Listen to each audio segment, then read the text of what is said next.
This is the School Success Podcast, a podcast for school leaders to learn from other school leaders what's working and what's not, and to get inspiration and encouragement, as well as strategies to grow school enrollment, connect with families, retain teachers, recruit teachers, and everything in between. You guys are heroes, and I cannot thank you enough for pouring into this next generation that's coming behind us.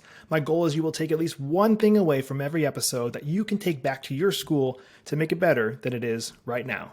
Please enjoy the School Success Podcast. This podcast is brought to you by the Herzog Foundation. Time for school.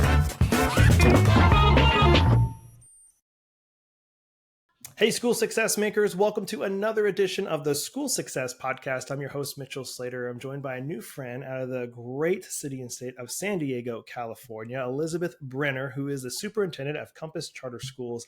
And they're doing some really cool things with virtual learning in California. And we're going to jump into all of that. But before we do, because I'm excited for this episode, I do want to pass it off to her to introduce herself. So, Elizabeth, welcome to the podcast today. Good morning, Mitchell. Thank you for having me. My name is Elizabeth Brenner, and I am the proud superintendent of Compass Charter Schools. We are a network of non-classroom-based personalized learning charter schools. And I've been in the charter world for over 25 years, and so I have a lot of experience as a teacher and administrator. And I just really love where the charter school movement is taking education today. So happy to be here. Love it. Well, glad to have you. And I always start with the same question. And I know right before we started recording, I had to confirm you were in San Diego. So this will help with this question here. So you weren't ready for this one. So here we go. I don't warn the guests about this question. So I say, if I was to ever, which I know I will visit again, San Diego, California, what would you say, Mitchell, you got to eat this and do this when you come to San Diego? What would those things be? Oh my goodness. Well, you have to eat a fish taco. So they are fantastic. There are lots of places around that have really good ones. But that's definitely the food that when I first moved here, I was like, what is a fish taco? And they are amazing. And I mean, you have to go to the beach, right? I mean, our beaches are beautiful, surfing, volleyball, laying on the beach, exploring the cliffs and all of the marine life. So it's pretty easy in San Diego. There's lots to do and eat, but those are my two favorites. Perfect. All right. That's easy. I do love a good fish taco, especially if it's either fried or blackened. Oh, like we're talking some good tacos then. So delicious. Well, as we jump into today's episode, I like to start with the not the bad part, I guess, but the challenges. So like every school obviously has its challenges, and you guys have been doing this a while. So I'd love to kind of hear, what are some of the current ones you guys are having right now? What are some of those, maybe it's growth challenges, maybe it's hiring challenges or marketing challenges, but what are some challenges you have, but also like, how are you currently combating those challenges right now? Thank you. Yeah. So one of the big challenges that we are facing right now, we're a school of about 2,200 TK to 12th graders, so all grade levels, and we're very geographically spread out. And this model of having our scholars at home and having their teachers and all of their supports and everything, spread out all through the state is really under attack by the state. And so we call ourselves personalized learning. This is how we think that our scholars really learn best. They get the education that is tailored to their needs. And there are a lot of systems that have a hard time understanding or allowing us to quantify what we do in a way that is compliant. And so I'm always trying to make this balance of providing for my teachers and my scholars and my families options, right? They want to be able to choose the right curriculum. We know if you're going to personalize education, it can't be the same for everyone. I see that a lot, actually. Schools will say, we're personalized, but everyone's doing the same thing on the same day at the same time, which is not personalized, right? So in this model, and I think people have a really hard time understanding it, they're like, what do you mean every scholar is doing something different every day? What do you mean parents get to actually choose the curriculum that's right for their scholar? And it's not that they're just choosing one whole giant curriculum. They might be using one that's more hands-on for math and then more auditory for English. It really depends on the learning needs of that scholar in that moment. because we're with them for their journey. So there need to be adjustments throughout that time. You don't just do the same thing every day in the same way. And that takes a lot of effort, right? Our teachers are working every day with those individual families, with those individual scholars to make sure that they are having their needs met, and then helping them when they are falling behind, or providing them with more challenges when they really need to soar. And so I think that for me, one of the biggest challenges is protecting that model and doing it in a way that we can really have that high level of accountability and compliance that the state wants, because the state should want that. I mean, we do want to make sure that we're being held accountable, that we are, taking all the assessments and tracking our attendance properly, and doing all the things that make us show that what we're doing is really effective, and coming up with a system that can really accurately quantify what's happening in a creative and energetic and always changing environment is a big challenge. But that is a lot of what I do. I bring to the table many years of understanding the law and all the compliance requirements that exist for school. In California, we call it independent study. You're either independent study or you're classroom based. Those are the only two types of schools in California. There are lots of other names, but we like to call it personalized learning. Okay. And you guys have been around for how long? What was the first year of operation? So over 10 years now, 2017. Okay. So when I would love to know if you're okay sharing, like, what were the numbers like when it came to pre-COVID to post-COVID? Because I'm assuming COVID, like, things spiked because people were like, oh my goodness, you're already set up to do this and help us. If people were like, we can't do what we're currently doing, we're going to switch the compass. Was that the case that you guys had? Yes. And Mitchell, let me back up. Sorry, 2012, not 2017. I'm like, wait a minute, that was not right. So yes, we've been around since 2012. And can you ask that question one more time for me? So from pre-COVID numbers to post-COVID numbers, was it a ginormous leap? Because obviously you guys were already just moving, like you were good. And so people were going, oh my goodness, I can't be in brick and mortar right now, especially in California. I knew it was stricter than a lot of the country and stuff. So like, was that a influx for you guys? And how did you if so, how did you guys kind of handle that audit? Like, I'm assuming quick growth that you most likely had. Yes. Well, I was not with the school at that time, but I have seen the numbers, and it was crazy, right? So we had a huge influx, trying to hire staff, support all of these new families coming in, get people adjusted to what it's like to learn online. And then, yes, we've seen a drop off since then. But really, in the last year and this year, we've really stabilized, and we're actually starting to see growth again. And so I think that there was this swing where, we, like you just said, parents were just like, my school's not doing a good job, I need to find something else. And so they were looking for alternatives. And then when the opportunity came back to go back in person, many families went back to that. But we had many families that were new to, online personalized learning who decided to stay. And what I've seen more and more is that there's more acceptance of that, because partially because I think so many people are working from home now. So many adults that went through the pandemic and then never went back to the office are seeing, like, wait a minute, this is an option for me to work. It's also a great way for my child to learn. And so we're starting to kind of see that increase again.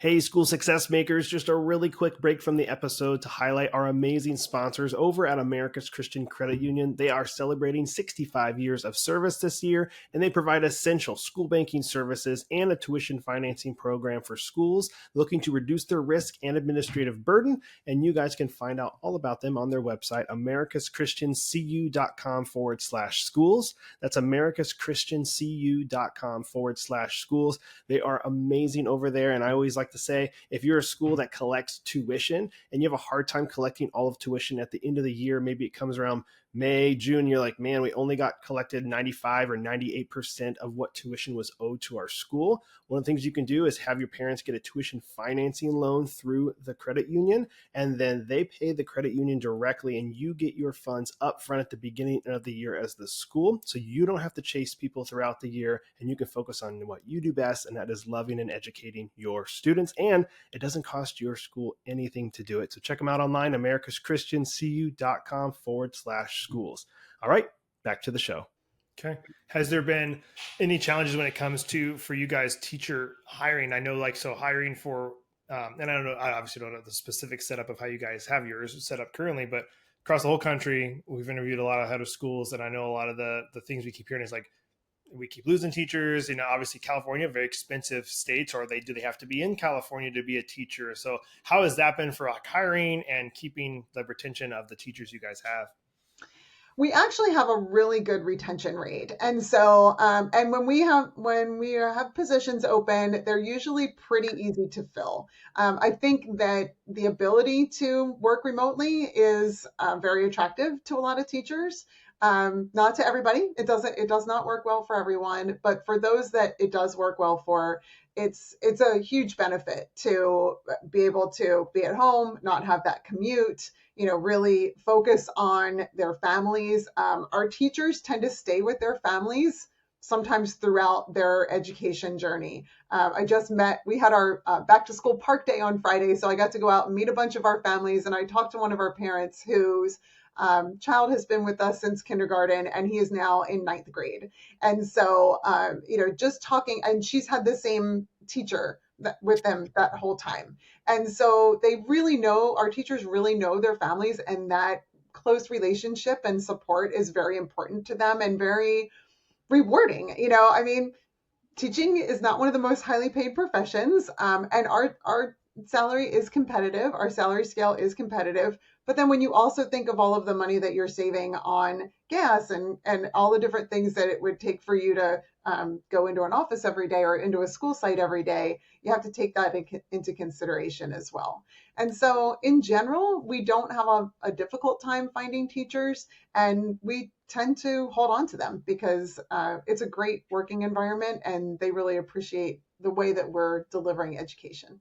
Awesome. Well, I feel like then this will be a perfect segue into what's going really good to give you, like, what are you kind of proud of the school? Because I have one specific question to start that one off. So you said it's not a big challenge for the retention's really, really good. So that's obviously a good thing. Is there anything specifically you're doing that you think making that happen? Like, how you have good retention? Because I know, again, we keep hearing that from schools, the retention, or just trying to get teachers in general, because I know a lot have lost that or have left the profession. So any strategies on there for those listening that would maybe help with their, like, trying to keep people from leaving?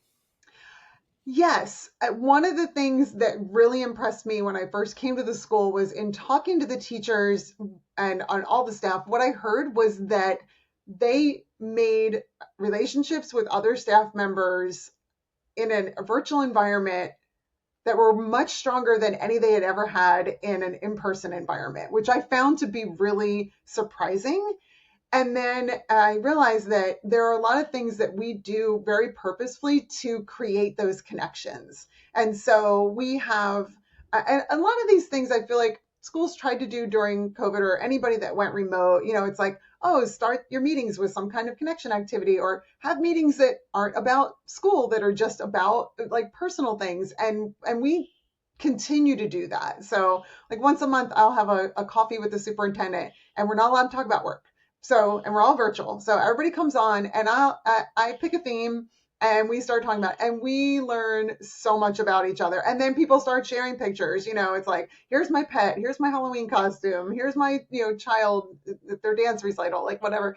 And so there's a really high level of connectivity, even though it's a virtual environment. And I think part of that is, if you think about it, like in a in-person, like brick and mortar environment, teachers are in this physical space where they only interact with anybody else who's in that physical space. But when you're in a virtual environment, you can actually interact with a lot more people. And when you connect with somebody that you feel that real personal connection with, then teachers are like, oh, let's work together. Let's team teach with some of these things. Like there's a lot more availability for connection, even though we're in a virtual environment. And what I also hear from our teachers is that they love our school, they love their families. And so there is like that very family kind of feeling, not just with our families and scholars, but also within the organization. That's awesome. That's awesome. What else? I know, because I kind of beat you to the punch in the first question. Anything else that you feel like is going really, really good right now with the school? And then obviously, like, here's what's going good, and maybe if you can remember, like, how you got to where you were. Again, we're trying to give as much the listeners to go, oh, that's really good. How do I do what they just did? That's awesome. Like, any suggestions there? What's going really good? Well, one of our really great accomplishments this year is serving our emergent multilingual scholars, our English language learners. They have been just thriving in an online environment. And so we have about 150 families. And so our state test scores are off the charts. We've seen growth across the board. And that is really due to my student support services. Think of the name of the department. They really implemented a department just to serve these families. So we have like a director, a coordinator, we have tutors, we have teachers that are really focusing on building those language skills along with all of their academics.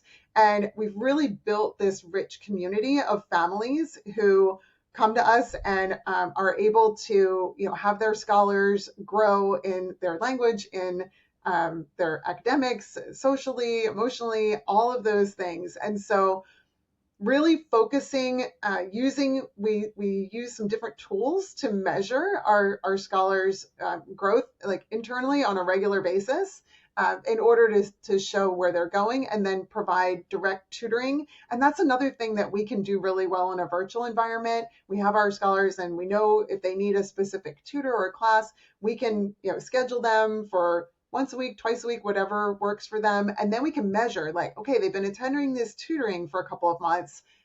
Are they improving? Do we see that? And then we make adjustments. Maybe they're not attending their tutoring, and we need to get with them and make sure that they're attending. Or maybe the program that we're using with them is not really working well, and we need to make adjustments. So there's a lot of ability for creativity and innovation in that support.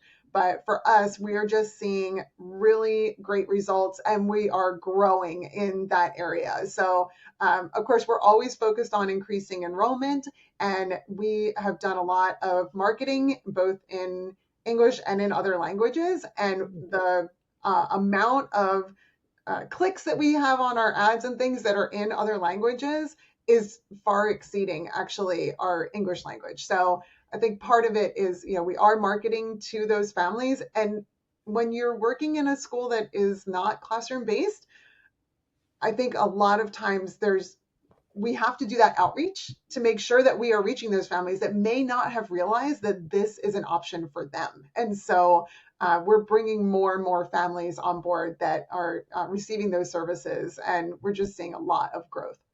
Fantastic. Is fundraising a part of what you guys have to do? No, we don't really do a lot of fundraising. Mostly the funding that we get from the state based on our attendance and enrollment is enough. We get some grants, and so we'll do things like that, but we don't do a lot of actual fundraising. Okay. For the marketing you guys have done, so I mean, that comes up too for schools. What is one, you mentioned ads, like the clicks and stuff. Is there one that's worked better for you guys being an online school that's worked better? So all right, the schools I know I talk to or even work with is they're a lot are more so brick and mortar. So I can schedule it, or I can say, hey, book a school tour and come in and look at the school and meet the head of school. And obviously yours is going to be a little different. So what's the approach you guys have done for your marketing, and what has kind of worked and what's maybe flopped, if you guys have tried any flops? Well, I think print ads haven't been the greatest. We've done some advertising in different local publications, like on the back of buses and things like that. And that doesn't seem to be as impactful as our online.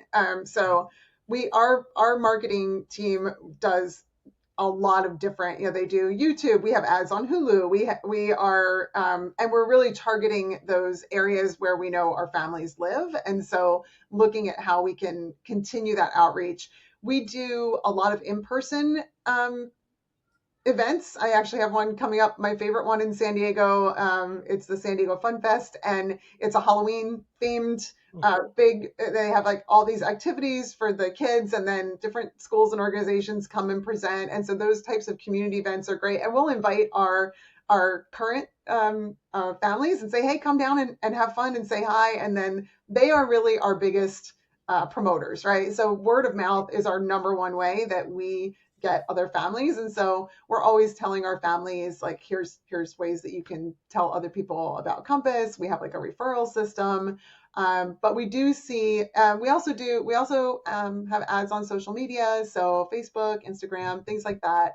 And they are really effective, but I'm trying to think, I don't know off the top of my head, like which ones are more effective, but I know the word of mouth is really where most of our families come from.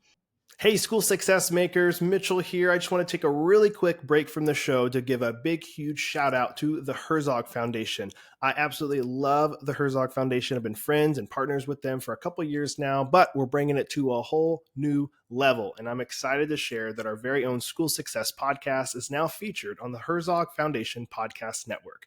The Herzog Foundation is a powerhouse of resources designed to support schools like yours, from free training events through the Herzog Foundation Institute to their incredible online news publication, The Lion, and of course, our new podcast, Home. They have everything you need to stay informed and inspired.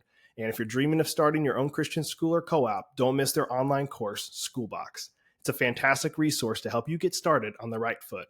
At School Success, we're proud to partner with the Herzog Foundation to bring you these valuable tools and insights. So visit herzogfoundation.com to explore all they have to offer. Trust me, you won't want to miss out on these amazing opportunities for growth and success. And I love all the people over there, and I know you guys will too. So please go check them out, and you won't be disappointed. Now, back to the show. Well, I do want to focus on that one for a second. So listeners, everybody's listening. You heard it from her directly. Like, word of mouth is powerful. And I know schools, like, they say that, but I can see that you guys say it, but you actually give them tools, it sounds like, which I want to dive into here in just a second. Like the tools, like, we know how to track this. We give them a code. We give, whatever it is you're doing. Because, like, it is the most powerful form. It's the cheapest form too for doing marketing. And I want to see schools use that more, but be equipped to do that more. So you mentioned, just kind of really quickly, like a couple of things looks like you're doing differently that I hadn't heard other schools doing. How are you equipping your families to give you referrals and to tell their friends about you? So we do have like a QR code that we send them. Again, social media is a lot of it too. And a lot of our parents also participate in homeschool groups that are outside of our school. And so they're spreading the word through those groups as well. So it's a little bit different, I think, than like a traditional brick and mortar, because our parents are more connected in that community. And so they are telling people about us, sending them to our website. We do have a enrollment page or an interest page, and then we do ask our families when they enroll, how did you hear about us? And the number one way is, I got a referral. And so it's really just, it's kind of natural. We don't do a ton of, we don't have like big incentives for people that like refer multiple people or anything like that. It's just, if you love our school, tell more people about us. And I think a lot of people too, because it's so community based, they also would like other families in their community to be part of our school so that their scholars have the opportunity to, have friends at the school. And so we have, if you remember during COVID, people started doing these pods, right? Where like families would get together, and a lot of our families do that too. They know other families that are attending Compass, and then they have their kids get together. That's awesome. Community is huge. And I don't know how it is in California. Like I grew up, most of my major growing up in Alaska, and Alaska is a huge community focused area. Like you will say hi to people, you want to hang out with it. It's just focused on that. Now I live in South Florida, and it's just, even though I want it, it's just not a part of the culture here of like community based, when I'm like, man, this is like, we're meant for community. It's like, and community is healthy. It's good, especially when you have kids, they can have other friends. So I'm glad to hear that they're focusing on that and on community is, so do you guys then give your families the ability to, like, I know there's privacy laws in state, but you probably can't be like, hey, did you know that the Smith family is just in the next city over from you or whatever? Like, how do they know who's around them without being like, getting in trouble, I guess? Yeah, we do have to be really careful with that, but mostly the way that happens is through our field trips and in-person events. And so, although we are, mostly remote, we do have a lot of in-person opportunities that are in the communities where our families live. Like I mentioned, we just did our back to school park day on Friday. So we had a whole bunch of families there that hadn't met each other before. We had activities for the kids to do. The kids were all getting to meet each other and making those connections. We do different field trips that are organized, and we use a platform that puts all the information out. They're all completely, covered by the school, and parents can sign up, and then when they get there, they meet other families and children. We do our 8th grade promotion and graduations in person. And last year, we were at an 8th grade promotion ceremony, and this young man came in and he was very shy. We kind of got him checked in. And a couple minutes later, this other young girl came in. And when he saw her, he just lit up, and they were like, oh my gosh. And they were so happy. And then they were just like chatting together. And we said, oh, how do you guys know each other? And they had met at one of our field trips and then had stayed friends remotely, but they didn't live near each other. And so getting to see each other in person was like super exciting, but they had this friendship, so there are a lot of ways for our scholars and their families to get to know each other and have that sense of community. That is good. And I'm assuming, obviously, to be in your school, they have to be inside of California, correct? Yes. Okay. Do you have people in Northern California and obviously Southern California? Do you have people that high up? So the way it works here in California is where we are allowed to serve our scholars that live in the county where we are authorized and adjacent counties. And so we serve San Diego, Los Angeles, and Yolo, which is up near Sacramento. So yes, we have Southern and Northern California. Okay, good. Yeah. So not a ton of people then to pick from. There's not many people in Los Angeles and San Diego, so that's a bummer. Sacramento, yeah. Such a small area to pull from for students, man.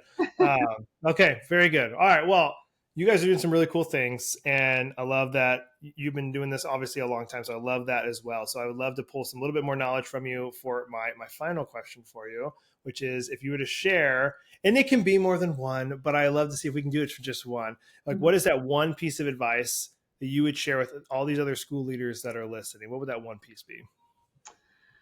Oh my goodness. I think that especially if you are leading in any way, an initiative or a school or anything that is innovative, be willing to take those risks and to learn from them in order to provide better education opportunities for all of our students. Because I think that can be really daunting no matter what education setting you're in. I mean, something comes along and you're like, wow, I think that would be really good for my school and my community. And it's not always the popular thing, or people won't always understand it or agree with it. But if it really is in your heart the right thing to do for your students, and you can lead an initiative that is going to further their education, it is really worth it, and it's really rewarding. That's good. That's super good. I heard somebody put in one of the other episodes, this actually from a year ago, actually would love your take on this real quick. She said, the way her school was set up, I know not every school can do this, but she's like, if we hear about a new way of doing something, or we have an idea of something, we do it. Like, we don't go, well, that's a great idea, let's plan on adding that in 2025 at the fall and see if, like, she goes, if it's going to benefit a student and help them be more successful, why would we wait 9 months to start this thing or to start this program or this class or whatever? And I was like, my goodness, that's a really good point. Like, well, I would love just your thought. You made me think of it when you said that, but like, what are your thoughts on just, like, again, trying to always add things that are going to better these students? Yes. And we have a system where, like, our parents can weigh in and say, hey, my child would really benefit from this. And then we look at it and we're like, okay, is that something we can provide? It could be a local tutoring center that they want to go to, or a curriculum resource or something. And so then we're able to say, like, yes, let's do that, as long as it, fits the criteria, and then let's see how it goes. I think we really do lead with a growth mindset, which means, like, we're going to try new things, and we're going to learn from that, right? And you might learn, like, oh, that didn't work, and we're not going to do that anymore. Or you might learn, like, wow, that's amazing, and we need to do it just a little bit differently to make it even more amazing. But that's what we teach our scholars, and so I think that's how we have to be as leaders as well. That's awesome. Well, Elizabeth, thank you for taking time out of your day. I know you guys are busy. We're in the school year. And so thank you for taking time out of your day to hop on this podcast and to share some of your insights, your industry expert, and all this. I love being able to talk with these school leaders and see what they're doing. And from all of what I've heard and what I've seen, I love what you guys are doing over at Compass. So thank you for sharing that with the leaders that are listening, and obviously wishing you guys nothing but the best as you continue to educate more students in California. Thank you. Thank you for having me, Mitchell. I really appreciate it. Well, another huge shout out and a thank you to Elizabeth for taking time and being on the podcast today. I love what she's doing over at the Compass Charter Schools in California, and I'm wishing them nothing but the best as they continue to grow and educate more students virtually in the state of California. And as always, I'm hoping you guys were able to take at least one thing from today's episode that you can take back to your school to make it better than it is right now, because that should be all of our goals. We're always wanting to better ourselves and better our schools. At least we should be. And that is what I want the School Success Podcast to be for you, bringing on different people that we meet that we think have a great skill set that they can add into the community to make you guys better, to make ourselves better. And that is what the goal of this podcast is. So we're glad that you're tuning in and joining us, because it does take a lot of time to put these episodes out. And I know our guests are giving of their time to hop on here and to give their time to share their expertise with you. So we hope you guys are growing. We hope you're having fun with this podcast. And one of the other things we like to do to provide resources for you guys is to provide 3 free ones that you guys can always tune into. And the first one is what you're listening to right now, the podcast, which drops new episodes every Monday. So make sure you're tuning back in for that. The other free resource we provide is our free school success report that goes out via email. But you can sign up for that for free on our website, schoolsuccessmakers.com. In the top right-hand corner, there is a button you can click to sign up for the School Success Report. There's different articles, teacher shout-outs, and highlights that we want to put in there every week that you guys can tune into. So make sure you don't miss that. And the third and final free resource for you guys is our community on Facebook. You can go over there, join in. It's called School Success Makers, and I'm personally in that community. Would love to see you in there as well. You can ask questions, get to know other teachers and different school leaders across the country that are in there, and you won't be disappointed. We have a great community, a lot of great things going on. So don't miss out. Okay. Join us and be a part of it. We'd love to have you. And as always, we're going to be back here next week with another amazing guest, as usual, on the School Success Podcast. We'll see you then. The views and opinions expressed in this program are those of the speakers and do not necessarily reflect the views or positions of the Herzog Foundation.